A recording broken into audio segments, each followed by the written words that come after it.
This is the second section of the Genesis presentation on Abraham and Sarah and the orientation to their stories.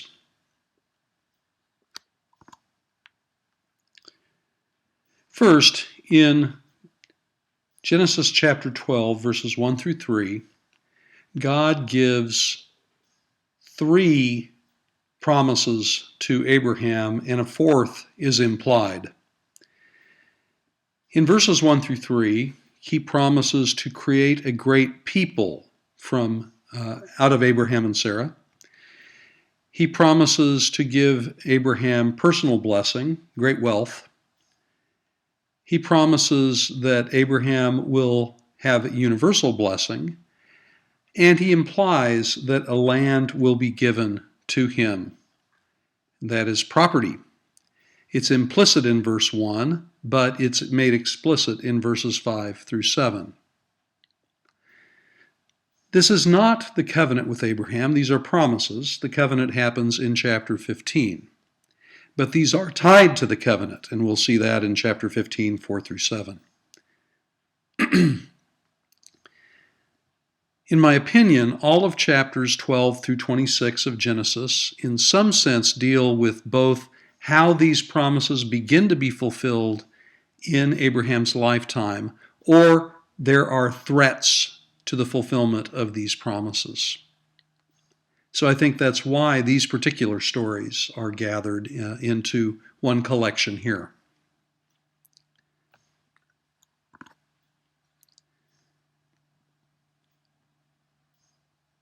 Abraham leaves his home in Ur of the Chaldees, comes to Haran, and then from Haran in the northern Euphrates sets out for the middle of the land of Canaan. But the first thing that happens once Abraham arrives in Canaan and God tells him, "This is the land that I will give to you," he immediately leaves the land. And he kept going out of Canaan until he makes it to Egypt. He places his wife and the promise of descendants in jeopardy by his deception of Pharaoh. In Egypt, where they are sojourning because of famine, he tells his wife, "Please say that I'm your brother, not your husband, because there's no fear of God here and they may kill me." And so when Pharaoh hears about Sarah and her great beauty, actually her name is Sarai at this point, and his name is Abram at this point, he takes her into his harem, verses 15 and 16, because of the very reasons Abraham feared. But God afflicted Pharaoh because of his inadvertent sin in taking another man's wife, though we're not told that Pharaoh actually touched her. In any event, the result is Sarai is restored to Abram, and he is sent out of Egypt with great wealth.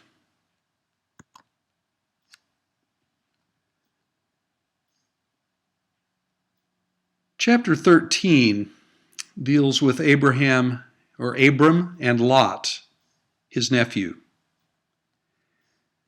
Again, I think this is a threat to the promise of land. Because Lot and Abram were so prosperous in terms of flocks and herds, the highlands of the land could not sustain both of them. So Abraham gave Lot his choice of land for pasturing his sheep, either the rocky and poor soil of the highlands of central Canaan or the well-watered and fertile soil of the river valley. Abram inadvertently offers Lot the very land he had been promised by God in chapter 12, the land of Canaan. By divine providence, Lot chooses the lowland, the cities of the plain, Sodom and Gomorrah. And Abram takes the highlands, the land of Canaan. Once Lot is separated, God says, "Lift up your eyes and see, this is the land, that is the land of Canaan.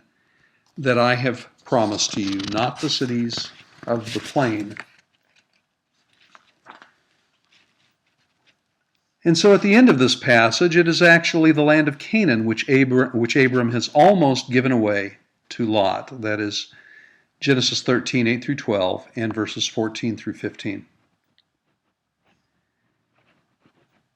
Chapter 14 is a war with several kings of the east, and Abraham receiving blessing from Melchizedek, the priest king of the city of Salem. The cities where Lot had settled, Sodom and Gomorrah, Admah, Zeboim, and Zoar, are conquered and held hostage by invaders from the east. Chapter 14, verses 1 through 12. Abraham exercises his role as provider of blessing to the nations when he defeats the foreign kings and returns the inhabitants of Sodom to their place. Chapter 14, 13 through 16. On the way back, Abram stops at the city of Salem, which is probably Jerusalem, and there the priest king of Salem, Melchizedek, blesses Abram, providing an indication that Jerusalem with its kings and priests would one day be the royal and priestly city of Israel. Chapter 14, 17 through 20. The result is personal blessing of Abraham by Melchizedek and the beginnings of the universal blessing. Also, several of these chapters indicate foreshadowings. Abram goes to Egypt, where his wife is held captive. That's foreshadowing of the eventual captivity of Israel in Egypt in Exodus. Here he receives blessing of the priest king of Salem, a foreshadowing of the fact that someday there would be a great king that would rule over the city of Jerusalem that would be Israelite, that is David. Chapter 15 is the covenant with Abraham, or with Abram. Promises of land and child. In spite of God's promise to make of him a great nation in chapter 12, Abram had selected a servant in his household named Eliezer of Damascus to be his heir. But God assures him that his own son would be the heir of the promises, not this man that was adopted. He reiterates to him the promise of the land, chapter 15, verse 7, 13 through 16, and 18 through 21. Then God has him cut sacrificial animals in two pieces, and at the end of the day, in the form of a smoking fire pot, God moves through those pieces. This is an ancient covenant practice of cutting a covenant, and that is animals cut in half, and parties to the covenant then walk through the pieces. In this case, God himself went through the pieces symbolically in the form of this smoking firepot, indicating that may it be done to God as was done to these animals if he does not keep the covenant. Of course, that's absurd, and yet that indicates to us the seriousness of God's promise.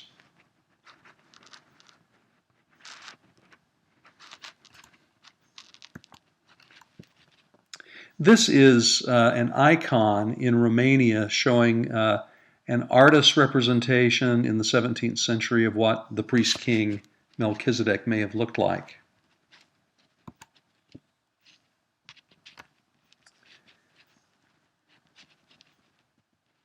This is an indication of an artist's conception of what cutting the covenant may have looked like.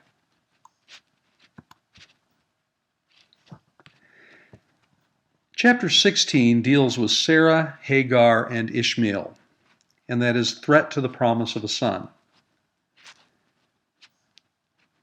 Sarah gets very tired of waiting, as they have been for many years now in Canaan, and there is no child. So she takes matters in her own hand, she does surrogate mothering.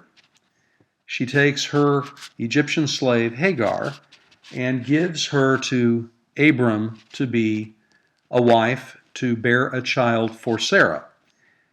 And so she does so. Hagar conceives a son by Abram in chapter 16, verse 4. Sarah thinks better of the plan a little too late after Hagar has conceived, and Hagar looks down her nose at Sarah, chapter 16, verses 5 and 6. Sarah is not pleased, becomes harsh with Hagar, who flees into the wilderness in verses 6 through 7. The Spirit of God finds her in the wilderness and sends her back to have her child.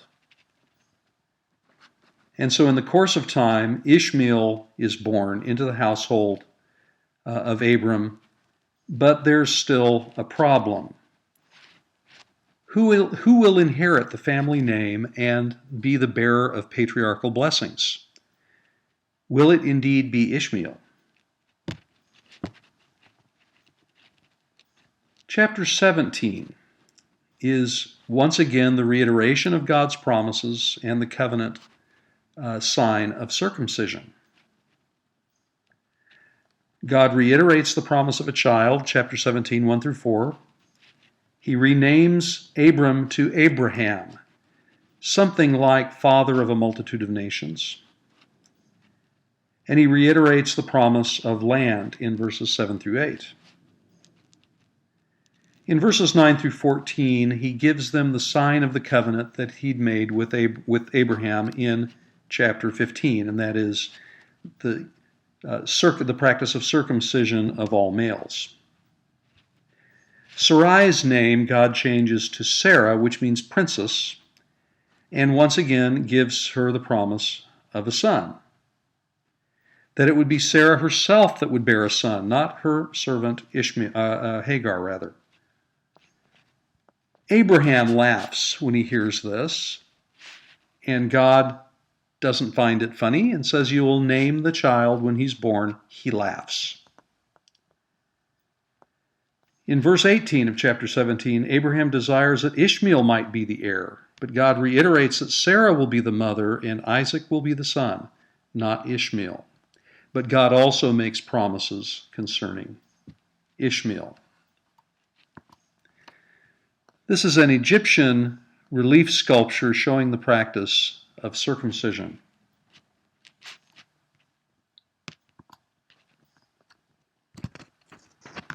Chapters 18 and 19 deal with God's judgment on and the destruction of Sodom and Gomorrah and the other cities of the plain. We're told 3 men come to visit Abraham, who entertains them in excellent Oriental style, chapter 18, verses 1 through 8. Once again, they tell Abraham that Sarah will have a child in verses 9 through 10. Sarah laughs like Abraham had laughed earlier in verses 11 through 15 because she has gone through menopause. The text says it has ceased for her after the manner of women.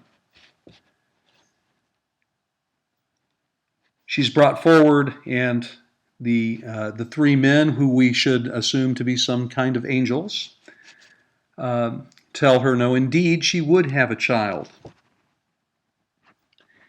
In chapter 18, verses 16 through 21, Abraham bargains for the life of the cities of the plain. And so he acts as mediator of universal blessing in verses 22 through 33. He bargains with God. God tells him repeatedly, if 50 are found that are righteous, I will not destroy the cities. If 40, if 30, if 20, and finally if 10, he would not destroy the city. In chapter 19, 2 of these angels go to Sodom to meet Lot, Abraham's nephew, 19:1 through 3. While there, men of the city try to force the 2 men, the angels, to come out that they might know them sexually. But they're stricken blind and weary themselves trying to find the door. In chapter 19, verses 12 through 23, the cities of the plain, except for the little town of Zoar, are destroyed. Lot and his family are urged to flee, but many of his relatives do not take it seriously. Lot and his 2 daughters and wife do flee. Lot urges the angel to allow him to stay among the cities of the plain, that is Zoar, and he's allowed. And then the cities are destroyed, but Lot's wife turns back and becomes a pillar of salt.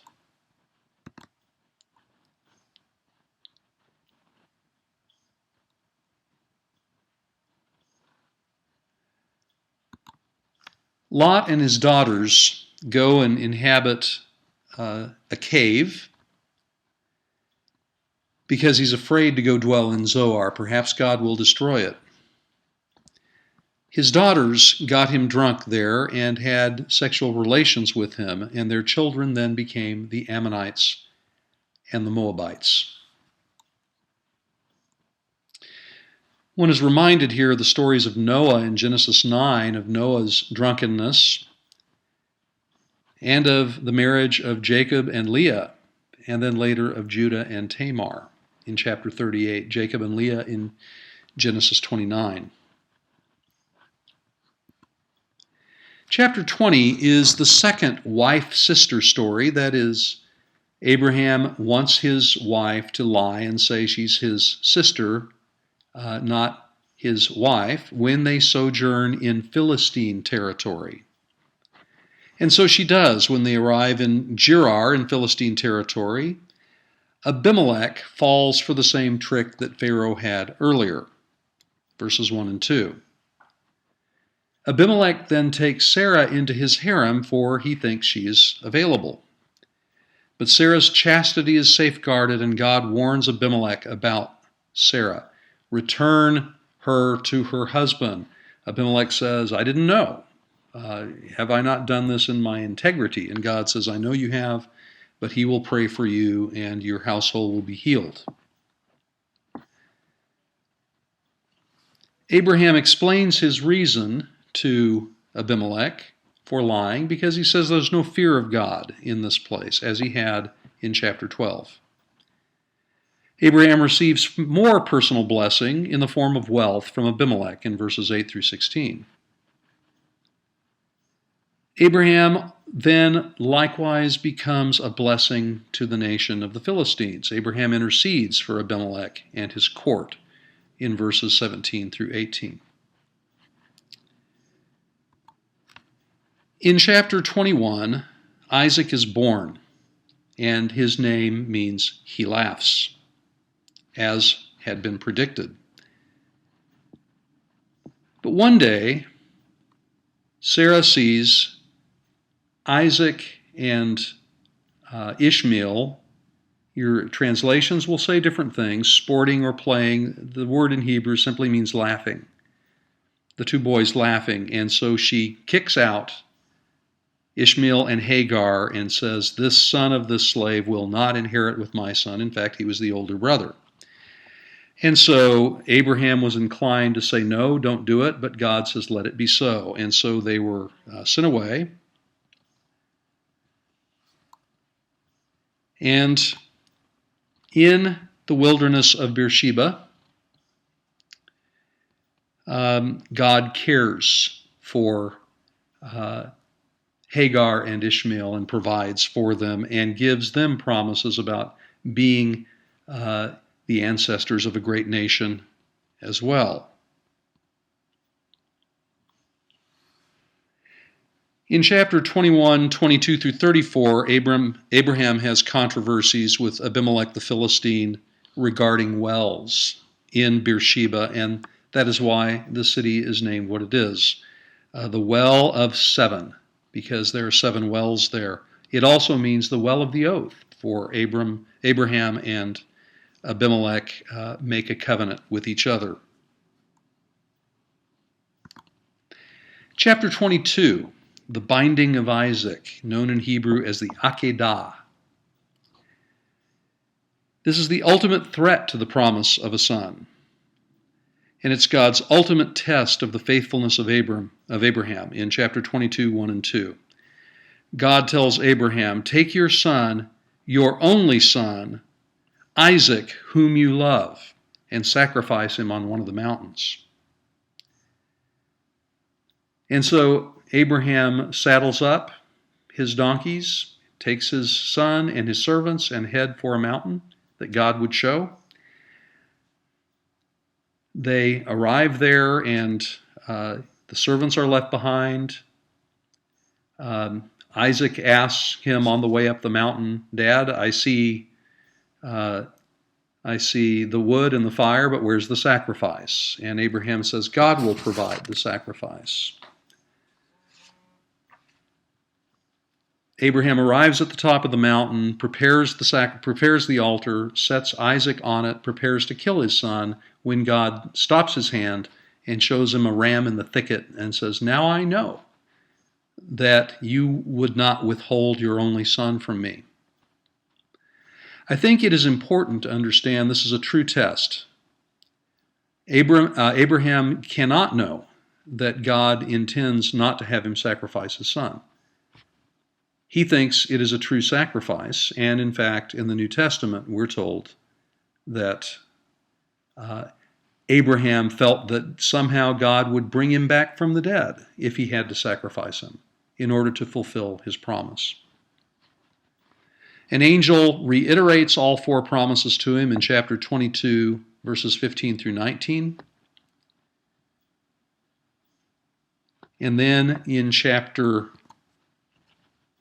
23, we have the account of the death of Sarah and the first actual fulfillment of the promise of land. Sarah dies and needs a burial plot, chapter 23, 1 through 2.